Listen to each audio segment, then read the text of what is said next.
Welcome to the Edition Wars podcast, where we take a deep dive into the mechanics and playstyles of all the editions of our favorite game. We look at what worked, what didn't, what led to better games, as well as what didn't, and we talk about it all. In this episode, we are going to discuss economics in character economics in 3rd edition D&D, and we'll see if we get to any later edition, but friends, I have enough books open in front of me that no. Yeah, it's not our happening. track record is not good in terms of getting through an episode and covering a vast number of editions. Do you remember when we used to cover a topic in just 2 episodes? Yeah, I don't know what happened to that. Well, that was a different time. the 12 Days of Edition Wars happened. Yes, yes, that's true. That is exactly what happened. You're absolutely right. So 3rd edition. So we ended the last episode when we finished 2nd edition.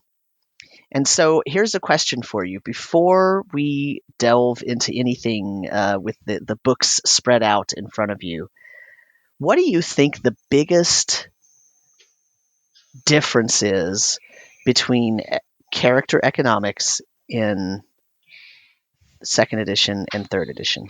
Oh, no question. It's magic item enchantment. Okay. Like, that's not even a conversation. The big difference is magic item enchantment. There are some other significant changes, but the huge change that you're going to see in 3rd and 4th is that gold pieces become a kind of XP track, but they're an XP track that levels up your gear. And nothing is the same between 2nd and 3rd because of that change. And likewise, nothing is the same between 3rd, 4th, and 5th because that change gets functionally reverted. Now, there are DMs in 5th who, let you buy magic items or whatever, but it isn't the default assumption, and I get a strong impression that it's not the common mode of play. I also believe it is a pretty close to universal mode of play in 3rd and 4th. And so what I'm talking about is the fact that there are functionally 10 grades of power for a magic weapon, right? And you're going to build it up to wherever you want to be in those 10 grades of power. Same for your armor, if you have armor. Same for your shield, if you have a shield. Same for your other items. Like, you kind of decide what sort of XP track of items you care about, and your progression in those is gold pieces. There are other things you can spend gold pieces on, but that's what the system expects. And if you don't keep up, stuff gets weird. If you are too far ahead, stuff gets weird. So much more than in 2nd edition or in 5th edition. It's hard for me to say about original and 1st, but in 3rd, there's an expected amount of treasure that you will have received at any given point, and there's an expected, very, very approximate amount that you'll have spent on something other than ratcheting up your gear, and everything else is going to go into giving you more pluses and more shinies in your various item slots. And it was a very successful mode of play in its time. It is a very successful mode of play for people who still like that kind of thing.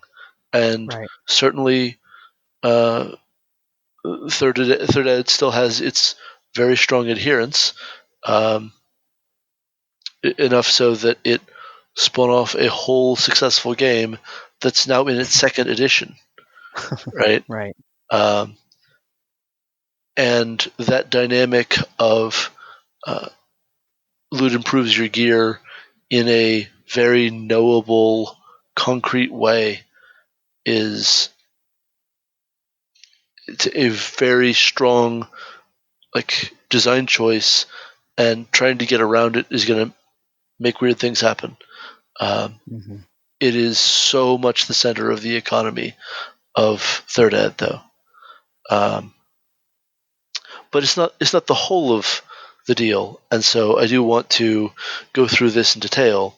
But boy, if you're going to crystallize it into one thing, that's the thing. I figured you had a pretty solid answer for that, which is why I asked. So to set the tone there, I figured I would just throw it out there and let you talk about it for a minute, and yeah, and it makes sense.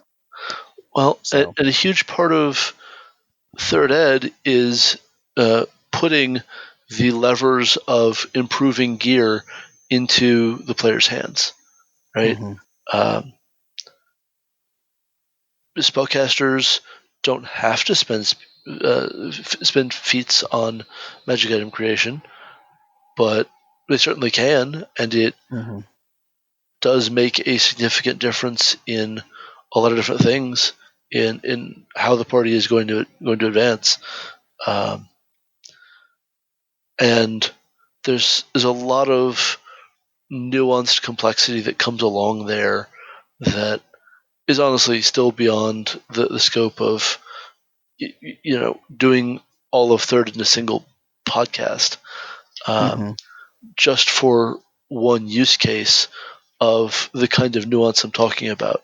When you get into third edition Eberron and you look at the Artificer class and the way they can create spell scrolls with metamagic that further enhances those spells so that they have a single scroll or a single wand that is their boss kill, right? hmm They have made this thing and poured treasure and experience points. I want to be clear about this. You're also putting experience points into this item, but it gets to combine all of these things, these metamagic features, and this spell that the artificer can't normally cast, but use magic device. What do you want?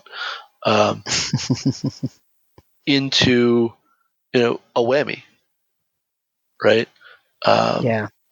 whether it's I don't know, disintegrate cranked up to practically epic levels or whatever, right? It doesn't matter for the sake of the point what the thing is, but from talking to people who are playing artificers at a very high level of system mastery, that's the deal. Yeah. Yeah. Um, That's the whole reason to do it. right, and even without getting to that level of sort of system mastery and just uh, crawling through the text line by line to understand exactly what you're being sold, because that's Mhm. pretty hard to understand. Like a surface read of the artificer is not going to tell you any of the stuff I just said. Um, Right. Right. even without that, you do have classes like the wizard getting bonus spell slots that they can only spend on metamagic or item creation feats. Uh, and so what you're seeing there is the player being presented a choice between the level over level long game economy or the short term burst power. And neither of those is wrong in the in the conceits of third edition. Um, neither of them is promised to be useful.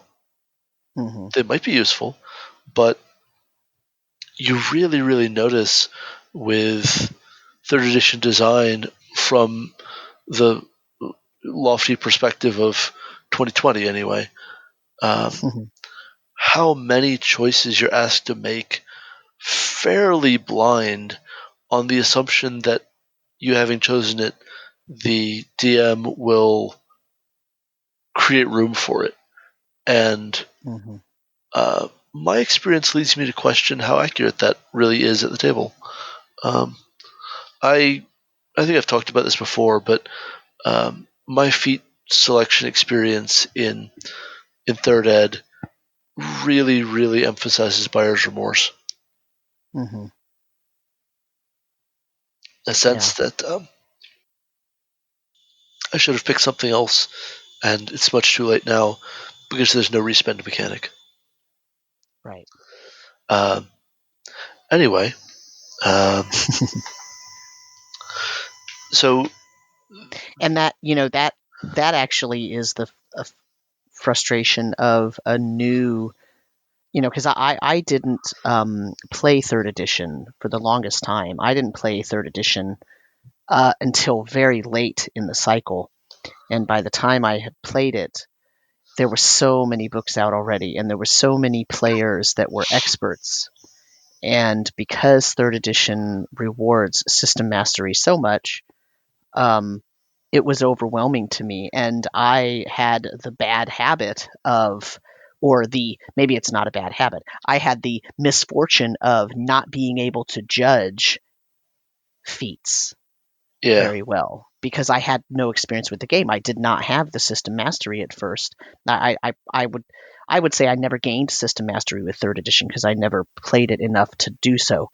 And so it's really difficult to make a character in that system because I read a lot of third edition books and I played a little bit, and I enjoyed it. Don't get me wrong; I'm not bashing the edition, but it had a very different feel to me than other editions I had played thus far at that time because I didn't have the system mastery. And because when I started playing, there was already such a large fan base that did have at least a little bit of system mastery, I felt really behind.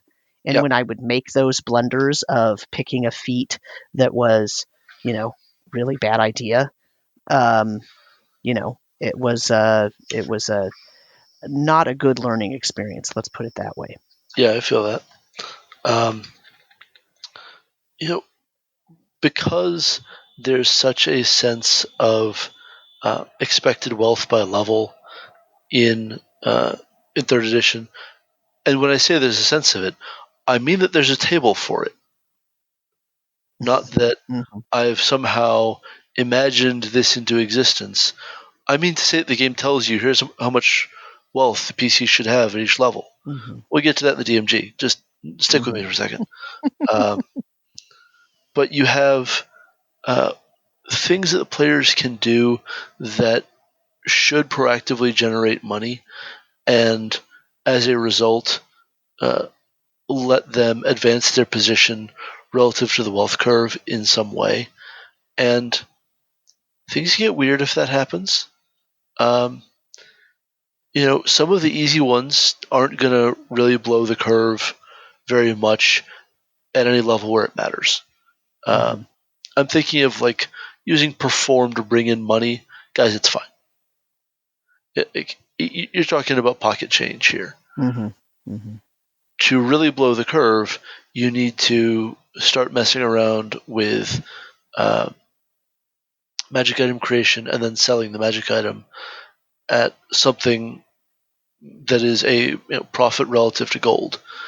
You probably don't care about the fairly small amount of XP that is getting siphoned off with each item you create, because depending on how the GM runs things, you might be looking at more positively getting ahead of the wealth per XP curve. Unless your GM is going to, run adventures intended for 8th level characters, even though you're 7th level or lower, having made magic items or even died at some point and lost a level. Maybe you lost a level to level draining undead, whatever. Unless the GM has a world power advancement schedule that you're responsible for keeping up with, and if you fall behind, then you're just in a death spiral, then like being a level behind isn't so bad. You'll get more experience points from the same adventure if you can just get your allies to carry you for that one adventure, so that Right. you'll make up the difference. And this sounds like I'm really, really in the weeds from talking about the economy. It's just that, circling back to what I said at the top of the episode, in third ed, gold is a variant XP bar for your items, and that's going to get sort of changed around and undermined with a book like Weapons of Legacy. Um, but in the main of play, um, gold and XP aren't transparent with each other; they're parallel tracks, Right. and you are better off with gold ahead of XP than you are with XP ahead of gold. And that might be weird all by itself. It might be weird to say, oh, well, we kind of have too much XP, and we'd be better We need off if to. we had more gold instead. Yeah. Like Right. that. Yeah. That sort of is undermining the core promise of what an experience point is in D&D. But when Which, it's if you're a new listener, we talked about in episodes 8 and 9. yeah, um, yeah, for sure. And I don't know. No, I get where you're going. That the the fact that there are a sort of parallel tracks, and they don't necessarily, how do I say this? They don't necessarily match, and depending on what the needs of the party and the campaign are, yeah, you might end up with more XP, and you might think, wow, we need to go adventuring just for some gold, or we need to do something to get gold. Right. And And if you're because of that, it's okay to actually expend some XP to create a right, magic item. and it's especially noticeable if your GM runs published content that doesn't ever talk about you know measuring its party wealth. It only says this adventure is suitable for 4 to 6 PCs of blah level. Right. Right. Um, if your DM is going to sort of hold you to that, but you're falling behind on treasure, well, life is more difficult. Like that's just how it do. Um, Right. and so this sort of proves to be a through line in third edition, as I keep saying, and the whole like conversion um, of cash into gear, uh, whether you're doing that through magic item creation feats or through going to a magical merchant stall in a market somewhere, um, is sort of low column A, low column B, I guess. Like it doesn't matter if you spent the feats, you've got something more efficient that isn't going to help you in the middle of battle, Hmm. right? Which is the thing you have to survive, or the game's over. Right. Uh, especially in the general mode of published adventures for third ed. Uh, on the other hand, that the meta magic feat is a whole lot like a um, magic item that you don't have to win; you just have. Um, those meta magic feats became magic items in the form of the meta magic rods. But I'm digressing pretty heavily here. So let's see if I can bring this back around to something about economics at all. I mean, there are rules for things like building strongholds in third ed, but it has totally just been cut as an assumed part of play. It's just completely gone. There's nothing at all about at this level you attract this many followers automatically if you've built a stronghold. What you can do is buy the leadership feat, which lets you attract henchmen and followers and gives you a leadership score and the whole deal. Right. And it's almost as if they, uh, as an afterthought later in the edition, they wanted to bring that back maybe for some fans who were clamoring for it. So they produced the Stronghold Builder's Guidebook, which I'm currently looking at, and the DMG2. Right, I basically agree with that. Yeah, the DMG2, which has a section on.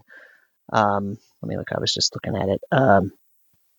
The DMG2 has a whole section on like the nobles and what it means to be a monarch, and what does a courtly manner look like, and what makes you eligible to be a part of the court of a monarch or of a duke or a lord, and when would characters attempt to do that or want to do that or become a lord.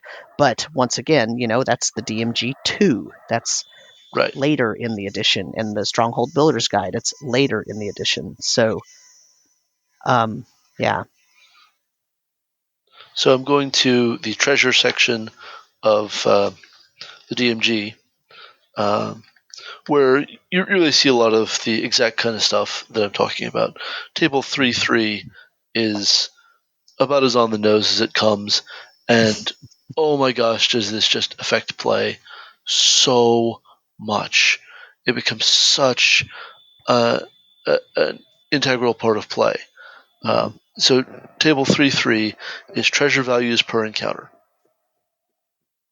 So this takes the encounter level, which is derived from the CRs of all the creatures in the encounter, and tells you about how much treasure should get distributed from that encounter. You can, have one encounter that distributes no treasure as long as you double up in the encounter after it, right? Or whatever. Mm-hmm. Right. The idea is just that you want to be working with this as your guideline and not get too far away from it. And so this starts at 300 gold pieces for an encounter level 1. I mean, 300 gold pieces for just an EL1 is kind of bananas in terms of encounters we've seen anywhere else, and scales up to 80,000 gold pieces for encounter level 20. But And the text, as you read through this, it sort of takes the tone of, well, on average, here's what should happen, and so for example, blah blah blah, and it's almost like it's trying to be very like, as if it's a guideline, right? yeah, Like it's optional. It's an optional guideline. And, as the DM, when you're creating your adventures and you're putting encounters in them, here's a guideline for you to reference, to use, to know, oh, about average, what kind of treasure you should be giving. But really, right, really, what it should be saying is, if you don't give these characters this amount, they're going to soon start to lag behind, and it will very quickly become noticeable. right. And one of the things that I need to say about this is that having tables like this in the DMG and not inculcating a sense that the DMG was separate and secret and sort of forbidden knowledge, which Mm-hmm. some DMs did in first ed, as we've talked about. Mm-hmm. It meant that at at tables in my gaming communities, uh, the players had a consciousness of these things and were tracking them. And I mean, I'm talking about people I love to death, but Mm-hmm. that is obnoxious as shit. It is Yeah. it is remarkably corrosive to play if uh, you look at the results of an encounter and maybe because you're also a DM yourself, you think this encounter was under treasured. Mm-hmm. Uh, but a part of what all these treasure numbers become is, uh, well, that's what the monsters have to work with as their gear, right? Especially if you have a lot of humanoid opponents, which the third ed games I was in really notably did. There's really a lot of humanoid opponents with class levels. Mm-hmm. Um, just a really big thing, and overall third ed encouraged that a lot. So Mm-hmm. there you go. But that meant that a lot of this treasure is converted into gear and isn't delivered in the form of coinage, uh, which introduces another step in the whole process, right? So, I mean, how many Masterwork longswords can you collect? Well, at a certain point, like a Masterwork longsword isn't soaking up enough cash from the GM's perspective anymore, and they want to give them like a +1 flaming longsword or whatever. Right. And I mean, from the player's perspective, by that point, that +1 flaming longsword is trash loot. Mm-hmm. Like they just are going to be looking for a merchant to sell that to, and Right. so like my experience of third ed really involved a lot of like just toss this encounters trash magic items in the wagon, and we'll keep on carrying them with us till we get to town again and sell all this. Like it, Right. it feels like Diablo or something, right? Mm-hmm. And that wasn't an accident. The designers are smart people. They knew what they were creating, and there's nothing wrong with that, except that it really, really comes to dominate play. Mm-hmm. Um, I think that if that is a thing that you're happy with dominating play, then great. Like go with my blessings. But it it definitely became too much for me over the course of the edition because it is such a repetitive element of adventuring and play. Well, the same thing happened in fourth edition, right? Where Well, it's a sort great, of. great, great big arms race. But they built some things into the system to try to ameliorate that. Right. Like most of the humanoids you're fighting don't have recognizable gear that is Hmm. definitely a particular treasure. Right. Right. The transparency of NPCs to PCs operating on exactly the same rules is another piece of the puzzle for third ed here. Hmm. Um, like um, the masterwork sword in that NPC's hand is going to be the masterwork sword in your hand after the encounter, and Right. that that is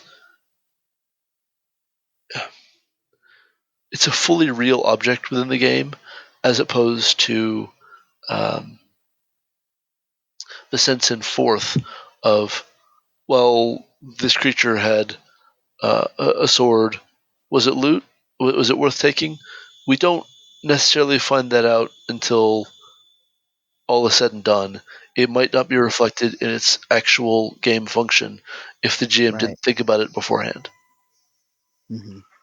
because that's how treasure parcels work in fourth ed. Right.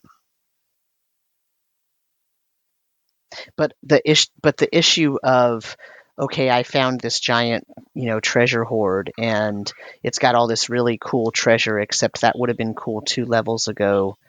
and I'm just going to go sell it now. That existed in spades Oh, no doubt. in the No edition. doubt. So it still had some of the same outcomes. But 4th edition at least tried to tell the DMs not to do that because they were supposed to be building parcels around what the players said they wanted. Right. Whether that happened is a different matter, but it is in the text to just talk to the players, ask them what they want, and then place it. And I don't want to get ahead of ourselves, but Well, and later on, they introduced inherent bonuses so that you didn't right, have to rely on a particular magic item to get you up to the level where you were supposed to be at the level of attack bonus. So, right, sort of. sort of. We're getting a little ahead of ourselves, but Yeah. So, so on the very next page of the 3rd ed DMG, what I want to point you to is the wealth comparisons table, which is doing sort of exactly what I was talking about. Sorry, it's not the next page. A couple pages later, it's the downstream effect of table 3.3.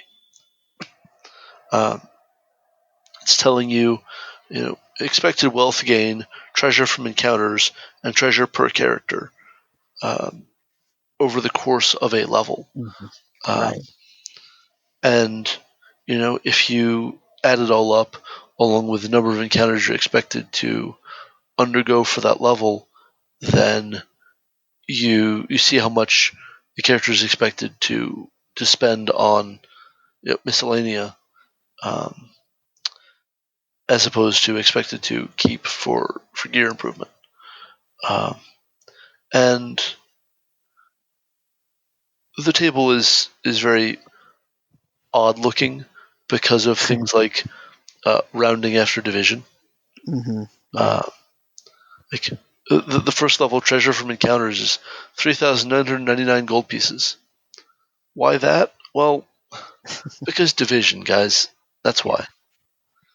And so on. Like the numbers just are mostly not sort of clean round numbers, and that's maybe a little strange. But this is all in a sidebar that is explaining the whole rationale that is the point of this episode. Right. So it's talking about, um,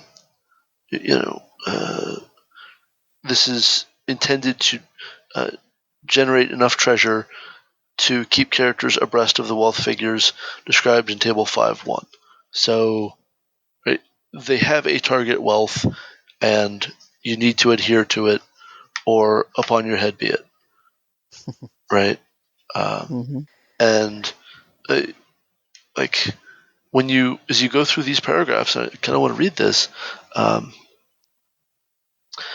As you can see, rewards using these tables generate more wealth than indicated. We assume characters use up that additional money on expenses such as being raised from the dead, potions, scrolls, ammunition, food, and so forth. Your job is to compare the wealth gained from the encounters in your adventure with the expected wealth gain shown in the table above. If your adventure has more treasure, reduce it. If your adventure has less treasure, plant enough treasure not related to the encounters to match the value. See other treasure below. Your job is also to make sure that wealth gets evenly distributed. The third column on the table above shows that each character should get an equal share of the treasure from the adventure. If a single item, such as a magic staff, makes up most of the treasure, then most of the party earns nothing for their hard work. While you can make it up to them in later adventures, it is best to use the methods described in this chapter to ensure an even distribution of wealth.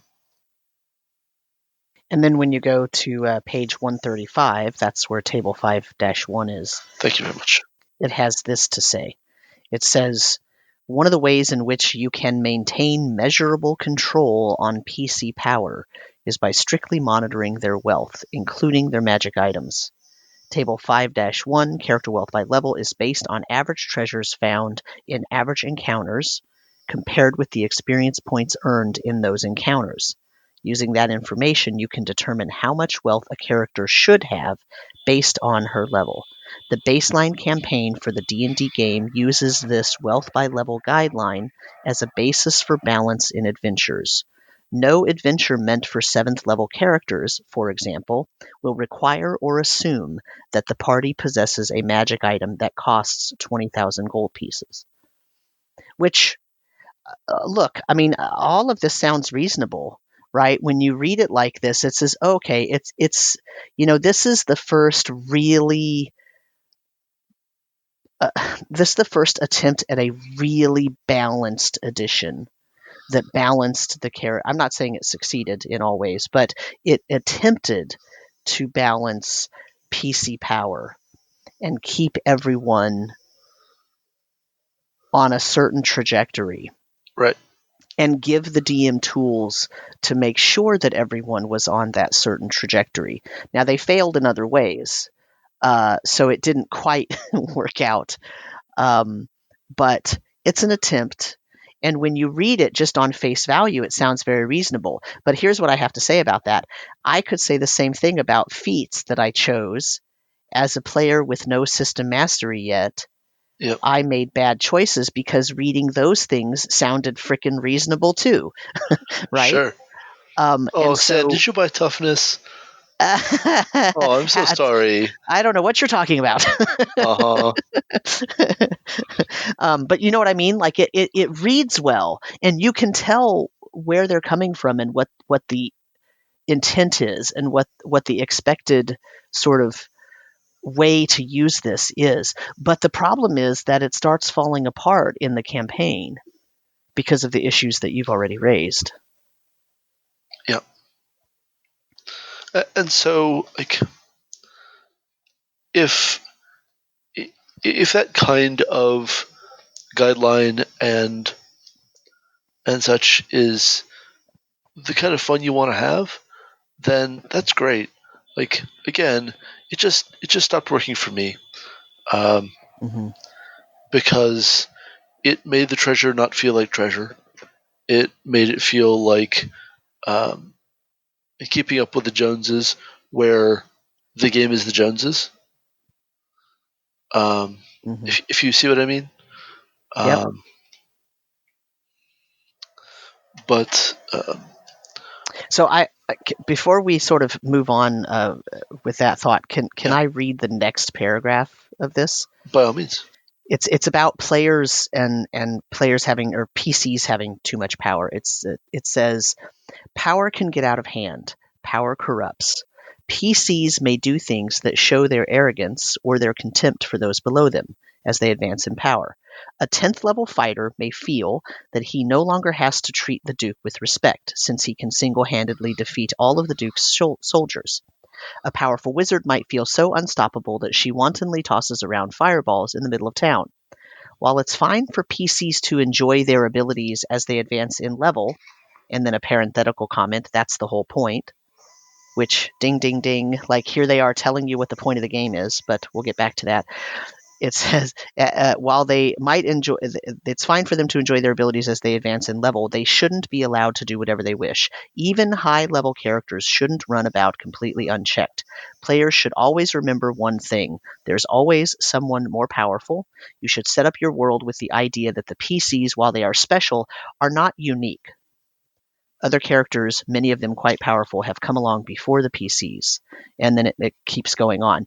So two things about that. The first is that parenthetical I mentioned, that's the whole point, for them to enjoy their abilities as they advance in level. That's also a side effect of system mastery, right? Is you enjoy what you're doing, you enjoy the power that you've earned, and then you anticipate and look forward to the next set of powers that you get, or the increase in power that you get. Sure. I mean, D&D is power fantasy is not exactly news. Right. But I think this might be the first time that I've actually, well, maybe not, but in saying that that's the entire point. Well, anyway, the next thing that players should remember, there's always someone more powerful, and they're special but not unique. And that is, for me, one of the things that separates the more modern editions of D&D from the previous editions. Okay. Is the feeling that the PCs are good, but they're not unique. There's a ton of other fighters running around. There's a ton of other wizards running around, and if you don't watch out, you're going to run into someone who's more powerful than you because there are just hundreds of thousands of these characters running around. Whereas in the older editions, at least the feel was, there aren't really that many powerful people running around. I mean, of course, there's nobles and royal people, and they're powerful in terms of social status. But in terms of, really high level magic users, and I mean, remember that in the second edition demographics, it said there's 1 per 1 million people or something like that, 1/18th level character for every 100,000 or every million or whatever that was, that humongous demographic table. That's very different from what is in third edition. Sure. And it's very different from the feel of like the very old editions, like Basic and OE, where the whole point was that your characters are kind of unique. They are the treasure hunters, the only ones that can survive. Because by the time you get a character past third level, it's like, holy crap, I've survived a ton of stuff. Yep. It's Yep. just a very different feel, and it makes the world. It makes the because remember, we're also talking about the assumed setting, right? Right. And that means this statement just said the assumed setting is, or the assumed setting includes, a Right. ton of people with levels. Like you were talking about, the NPCs are all based on PC builds with levels. And there's a lot of them, and they're all very powerful. Yep. Definitely. And I mean, that has huge downstream effects on Sure. just the work their GM has to do to run one evening's adventure. I Mm-hmm. mean, uh, more than any other single thing, the thing that forced me to stop running third edition was the amount of work I had to do to write NPCs. Mm-hmm. It just, because it's such detailed work, um, to pick all of their feats and pick all of their skills and so on.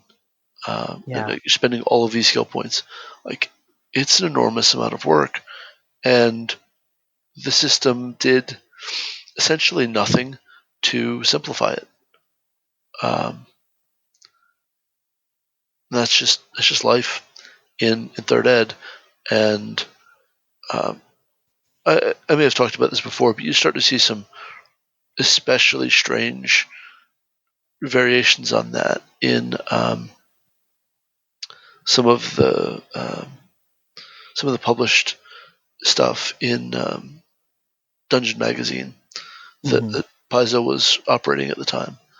Um, there's a sense that the adventure writer needs to power game the CR budget of an encounter so that they are generating as much challenge as possible per EL so that you're having to fight as hard as possible for that gold, Right.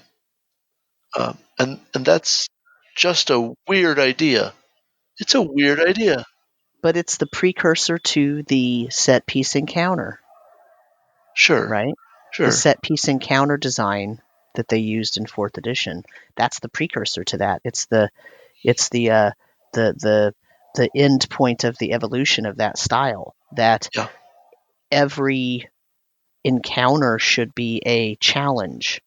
And the difference is, in fourth edition, it was easy to set up that encounter challenge. In third edition, it was very difficult at higher levels because the PCs just had so much. yeah. Um, and the kind of power gaming I'm talking about is tacking on one level of warrior to the rest of an NPC Mm-hmm. build because that's a way to get a few more hit points and another point of base attack bonus in Right, exchange for no CR increase. Like, right. what's happening right here? You know. Um, Yeah. to touch on another point that is going to, I think, come up in some as you go through other books. Uh, there's Table 5-2, random town generation. And this is the economy side of game economy, because it's talking about the different kinds of settlements that players are going to come across, and the gold piece limit that those markets are going to have to buy crap off the PCs. Right. And that is expanded on in the City Builder web enhancement that they released shortly after they released the DMG. And then they wrote a whole book about it, or at least a book that included a whole expanded chapter about it, which was Cityscape, which has a similar sort of town generation motif to it, but it goes into much more detail about how you determine the GP limit and whether it's if you want to split that into districts of your town, and whether or not the district is a upper class, a middle class, or a lower class, sort of in terms of social rank or caste. And that changes the GP limit in terms of mercantile actions that are happening in that area or versus in the entire city. So it's a fascinating look at how a city can work and how you can try to use some really good guidelines to sort of make things work. If you are also having in your mind that, well, here's these players, or here's these PCs, and they need to have this certain level of power available to them, or the certain level of item available to them, and I need them to be visiting cities, and I need to know whether these cities or hamlets or villages or whatever it is has something they could beg, borrow, or steal, or buy, that would greatly change that power balance, right? Yep. So if you're a city building geek like I am, these are fascinating sections. The amazing thing is, I feel like they don't go into as much in terms of the cost of things and how to actually build a city, and what's the baseline that a city needs to run well, and how much does that cost, and how many citizens do you need for that to work in a very basic economy. Or let's talk about other economies. Is it a barter economy, or is it, things like that?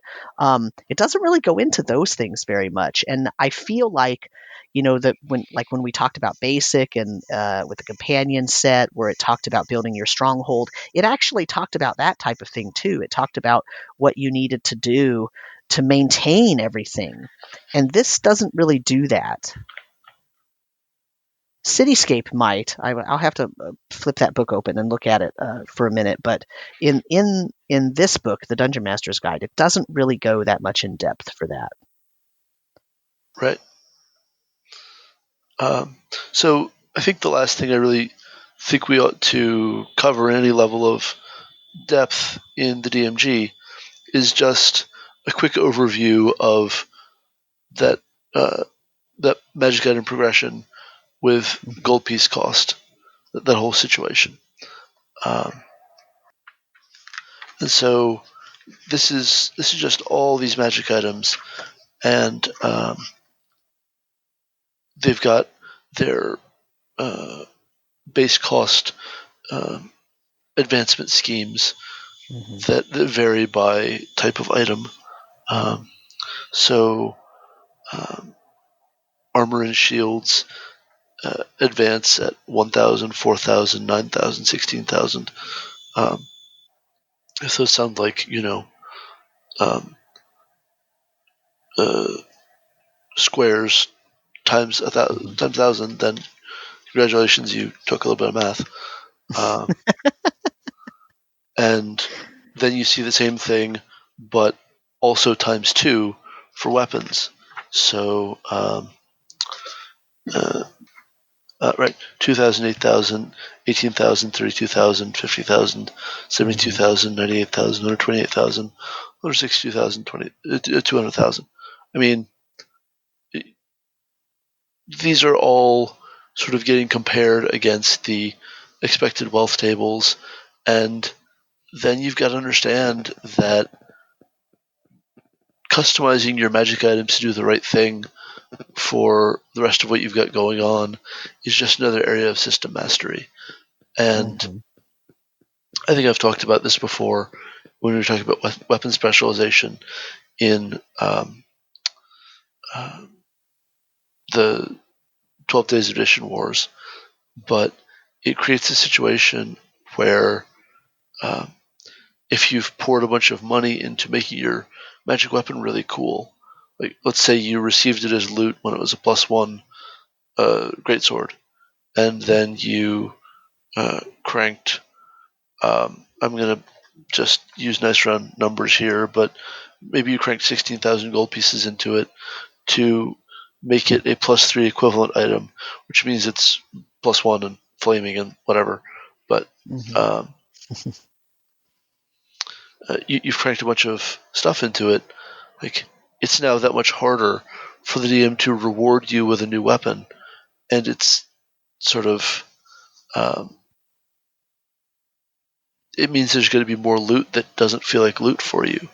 Like, in the game, in Third Ed, you're really very unlikely to receive a weapon upgrade or a major like item slot upgrade from an adventure.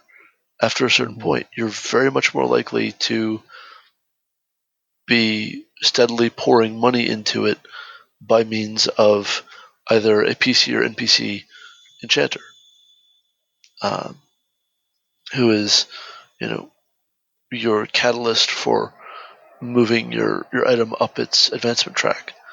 Uh, then you also have all those other item slots. So it's not just weapon and armor and maybe a shield, and maybe you don't use weapon or armor because you're a spellcaster. But what you do all still have are the ability score items. Your gauntlets of ogre power, your cloak of charisma, your headband of intellect, and so on. And at absolute minimum, you've got your class's preferred stat, and you're boosting that as fast as you can.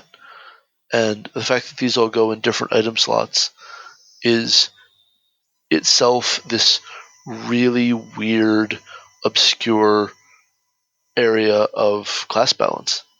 Um, like, if you had something that, like, I guess what I want to say is uh, glove and gauntlet items that aren't gauntlets of ogre power or gloves of dexterity are not going to be useful to fighters and rogues and most barbarians and paladins and so on, unless you switched over to the girdle of giant strength or whatever it is. Um, and this sounds like I've gotten really far afield from economy, but it really is all very tightly woven together into an edifice that it's really hard to do any other way at the table because there are so many connected pieces of it. But anyway, uh, those ability score items um, have +2, +4, and +6 states, and you need to be advancing them just to keep up.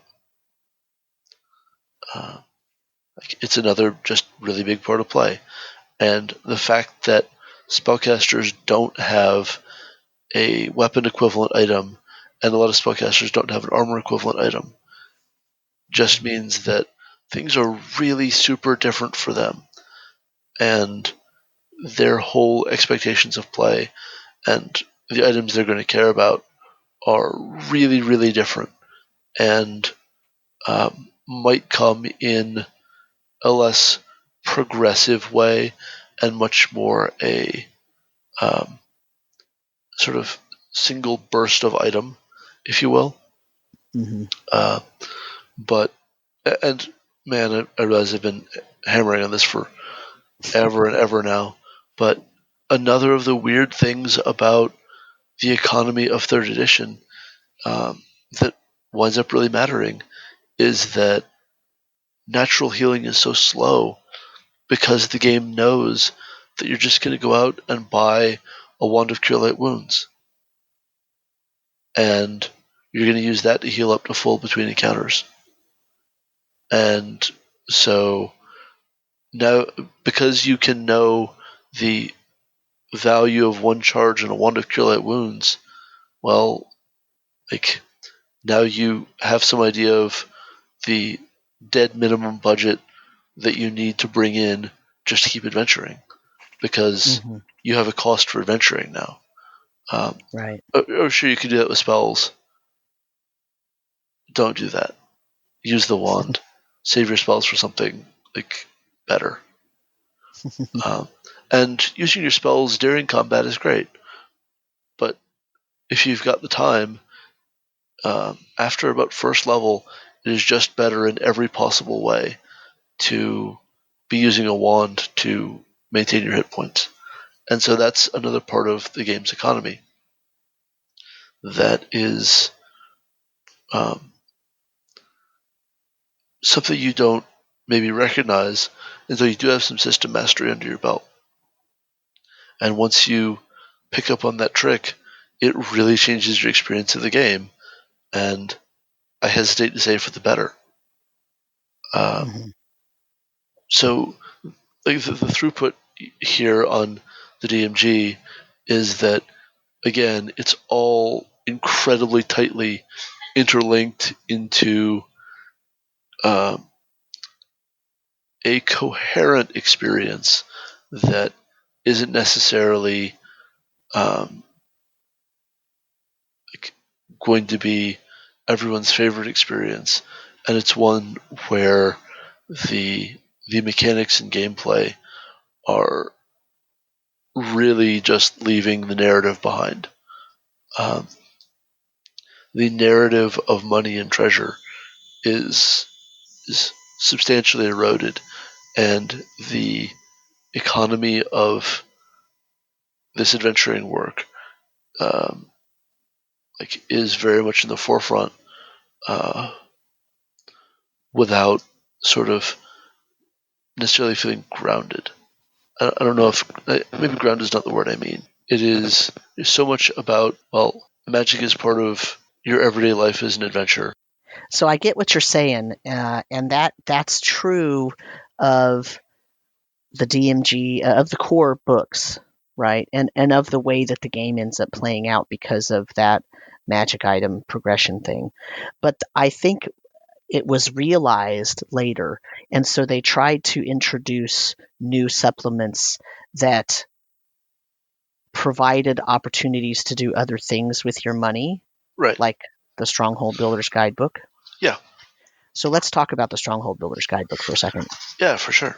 So it basically gives instructions for building a stronghold, and that stronghold can be anything from a mansion, a small private cottage, to a small dungeon, a huge castle, a large dungeon, all of these various different things. And what they do is they have this sort of process that you're supposed to follow to build a stronghold. And basically, what type of stronghold that you want to build has a size rating, and that size rating is rated in what they call stronghold spaces. And that's really just a sort of abstract way of talking about basically how much room that stronghold takes up, but includes, it's like volume, not just linear measurement of, oh, this is, it's, the outside walls are 200 feet long. It's not that. It's the entire sort of space, right? In other words, if you choose to build a certain type of stronghold, you have to fill that space. You have to figure out what's filling that space. And so then you basically have that many spaces to fill, and then you follow this sort of procedure, and it tells you, how much money you might be able to get from a lord who is granting you the right to build the stronghold, or how much money you might have to raise on your own to build the stronghold. And then it has a huge list of components with their size. Now that's size in stronghold space, right? So the sizes aren't in feet or yards or anything in the real world, it's in stronghold spaces. So, for example, barracks takes up one stronghold space, costs 400 gold pieces, right? Right. A luxury bedroom, on the other hand, would take up two stronghold spaces, costs 25,000 gold pieces, and you have a prerequisite of having to already employ a valet for whoever the lord is, presumably, that's going to, have that as their bedroom. So Right. that's the sort of thing that it has. It also has, laboratories and studies, and if you have a tavern in the stronghold, and if there's any shops in there, and are there docks there? Is it on the water? And is there a library? And it has all of these prerequisites and costs, and it tells you how much space is taken up. So if you purchased a stronghold that only had 5 spaces, you can't put 2 libraries and 3 stables and 4 bedrooms and an auditorium in it, because that would take up too much stronghold space, and you don't have a big stronghold. So it tries to make it very sort of easy. It includes pictures and diagrams and descriptions of all of the individual pieces, for the things I mentioned, and it talks about why, in some cases, why it's rated a certain stronghold size, and this, that, and the other. And then it has a bunch of adjustments depending on the type of land that you're in, and height and depth adjustments to cost, and staff costs. And if you're building a military base, that has a different set of expectations, and the difference between interior walls and exterior walls. And I mean, it gets really nitty gritty. Down to what type of wall materials are you using, and what's the thickness of the walls. Yep. And There you go. I mean, it's glorious. Right. Right? Like, It's glorious. if you are that member of your table Mm-hmm. that wants to just visualize every 5-foot square of wall and floor and arched ceiling, and wants to talk about every candelabra and the Mm-hmm. enchantment on that candelabra, and the monthly budget in candles in that candelabra, Mm-hmm. and the monthly budget in magical candles in that candelabra, Right. like my God, there is a book for you, my friend. Mm-hmm. Or if you're the DM and you're building the evil temple for your big bad, the culmination of the campaign, Okay. you have guidelines that are, right? And it Is this how you includes want to use that, Sam? Is it? here's why I say that, because it includes this wall augmentation table that is awesome and horrific at the same time, right? You can put an incendiary veil on the walls. And that costs 60,000 gold pieces. It provides concealment, and then if an intruder happens to try to impinge into it, it burns them, because, of course, it's incendiary, so it bursts into flames. You can put an unholy guarding on an exterior wall, and that protects evil creatures within the stronghold. That costs 50,000 gold pieces. You can put a wood bane on the walls, which prevents wood from approaching. So anyone carrying anything wooden, like a siege machine, cannot approach. Or a druid wearing armor? Right, right. Well, a thief with a 10-foot pole. So, but you get the idea, right? This is very inspirational for me. Not that I would necessarily use these numbers or whatnot, and I never did in the 3rd edition days, even though I have this book. Right. But I understand the draw of the book.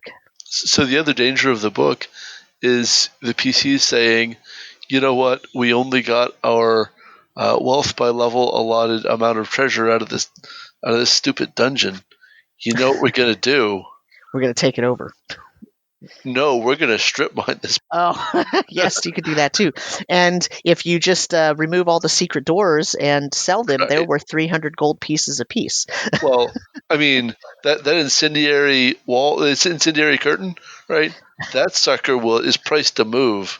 Yes. All right. If we even Right. got 10% of its value, yes, let's do it. Right. And that's horrible. That's horrible. Yeah. Like, never do that. Yeah. because Yeah. you don't want to turn every single horrible challenge you've thought to throw at the PCs into money in their pocket. Right. Yeah. Sometimes you just Yeah. want to throw a horrible challenge at them without Mhm. skewing the wealth curve, Sure. right? And to be fair, they also include, the idea of, oh, here's the typical staff you would have, and here's how much you would have to pay them monthly, and here's the benefit they provide to you if you hire them, and you know, um, yeah. I mean, but then there's this list of magic items. Why is there a list of magic items? Is Oh, it? Is it? extras.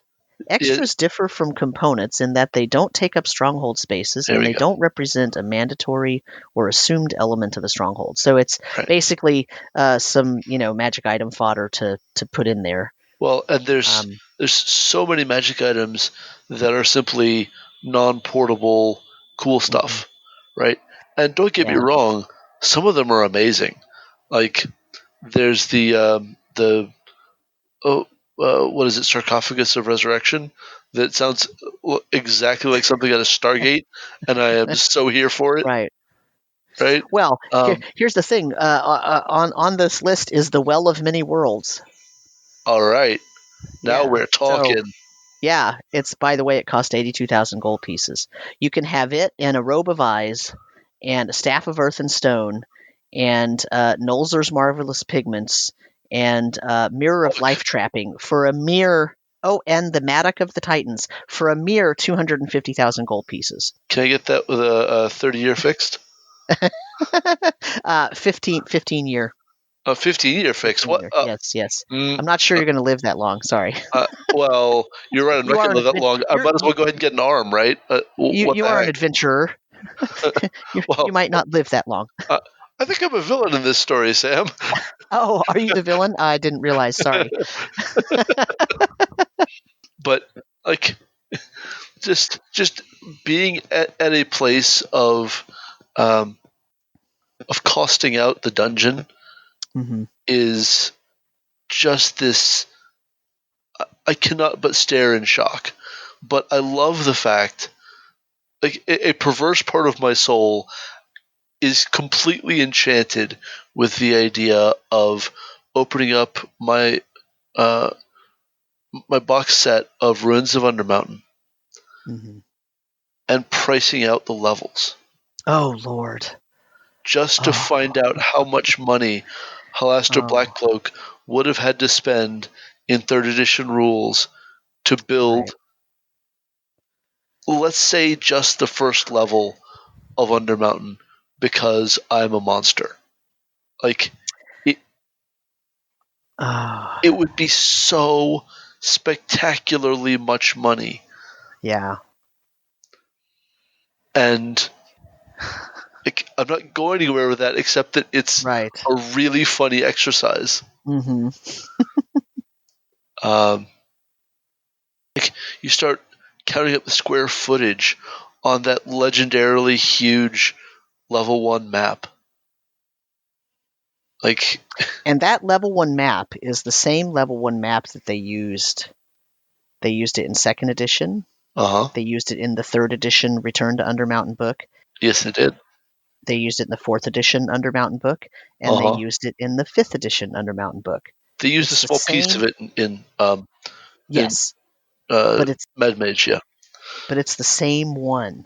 It's the same map every time. Well, yeah. I mean, I, I, I, I don't know what to tell you. I recognized it at first glance when I opened up Mad Mage Right, because, right. like, Yeah. I never could have considered running Ruins of Undermountain in second ed. Mhm. Like, Right. I was completely stymied by staring at it, but like I knew the map like the back of my hand. Yeah. I'm not complaining that they used the same one. I'm saying it's fantastic that they It's used the amazing, same right? one. Yeah, yeah. It's amazing that they used the same one for 20 years, for 30 years, right? The same map, which is, I mean, name another product that they've used to the same map, but yet that they've redone for 4 editions. I assume I that don't, Castle Ravenloft is not but have they reused in that way. but they haven't redone it in every edition. There was no 4th edition Castle Ravenloft. Wasn't there? Wasn't there no third? I guess there was a return. Was there a return to Castle Ravenloft? Oh man, I have Expedition no to idea. Castle Ravenloft? No, that was Expedition to Castle Greyhawk. I don't think there was a Ravenloft in 3rd edition. We are so far off topic. This is amazing. There was first and second. That's why our listeners listen to us. It was first and second, right? First was the very first Ravenloft I6, and then there was the box sets from 2nd edition, and then 3rd and 4th didn't do any Ravenloft, and then 5th did Ravenloft, and they did use the same castle. No. In October 2006, Wizards of the Coast released an updated and expanded version of the original module for Dungeons & Dragons 3.5. This is a 226-page hardcover book entitled Expedition to Castle Ravenloft. Oh, I was thinking that was... God bless you, Wikipedia page. There's also a Greyhawk, right? Yeah, for sure. Expedition to the Ruins of Greyhawk, yeah. Yeah, the whole Expedition series, right. Okay. I just never had that Ravenloft one. That's why I don't remember it. Huh. Excellent. Well, cool. Yep. Okay, designed to be played as a mini campaign lasting about 20 game sessions, much longer than the original module. So that's 2, Ravenloft and Undermountain, the first floor of Undermountain at least. And so, anything else? I can't. Oh yeah. I got you one. Tomb of Horrors, son. Oh well, yeah. All right. Well, yes, but the dumb tricks in that haven't even changed, right? Like, I personally that's own because they still work. for values of sure. Like, I personally own somewhere a 1st edition and then the 2nd edition Return of the Tomb of Horrors with like box set. Well, because that includes the 1st edition one, right? Right. And then I know there's later ones, and then did they do it in 3rd edition? I know there's a 4th edition. I refuse to believe they didn't. Let's put it that way. Because the 4th edition had a weird thing because they had the hardcover book, but they also had a D&D Encounters DM's version that I have of the Tomb of Horrors. So they actually did 2 different versions in 4th edition. They did the hardcover, which doesn't follow the original module, and then they did the sort of softcover DM rewards version, which does follow the original module. There you go. But I don't know what they did in 3rd edition because, as I said earlier, I was not part of 3rd edition from the beginning, so I don't have as good a memory about the release dates of products. And this updated version was designed for use in the Dungeons & Dragons 3.5 rules. There it is. Halloween 2005. Yep, absolutely. Okay. There was a 3.5 version. And then in 2010, Wizards of the Coast released 2 adventures bearing the Tomb of Horrors name. One is a hardcover super adventure written by R.M. Marmel and Scott Fitzgerald Gray, blah, blah, blah, blah, blah. And then the second Tomb of Horrors is a conversion and updated the original module for 4th edition rules. Yep. That sucker just keeps on coming back. Yeah. And then, of course, there's Yawning Portal. Yeah. All right, so what more do you have to say about economies in 3rd edition? Because we're starting to run long. We're gonna not. So, I mean, I think that's really the main of it. I don't think there's going to be any other huge developments of the idea here. I think the take-home message is the difference in economy is one more step in that transition from the sort of what we would call the older games and the more modern editions. Yeah. It really was a break, and there were signs of it in 2E, but I think 3E really was a break in Well, in how the game is designed. right, like second edition uh, flirted repeatedly with player creation of magic items. That was Hmm. something they wanted to be Hmm. a potential part of the game, Right. if that's something you wanted to really work at and pursue. And it was a central element of play in third. You could have a game where it didn't happen, where there was no downtime for that kind of thing, but that was certainly not the expected standard. And I mean, eliminating downtime in a third ed game does as many weird things to the game as cutting treasure in half, Hmm. for the same reasons. Um, Right.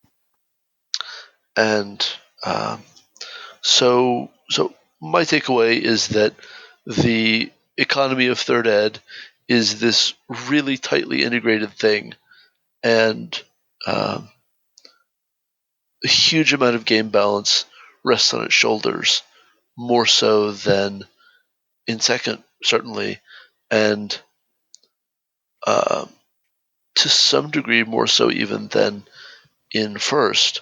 I mean, in Hmm. first, the worst that happens is that you advance too fast, Right. right?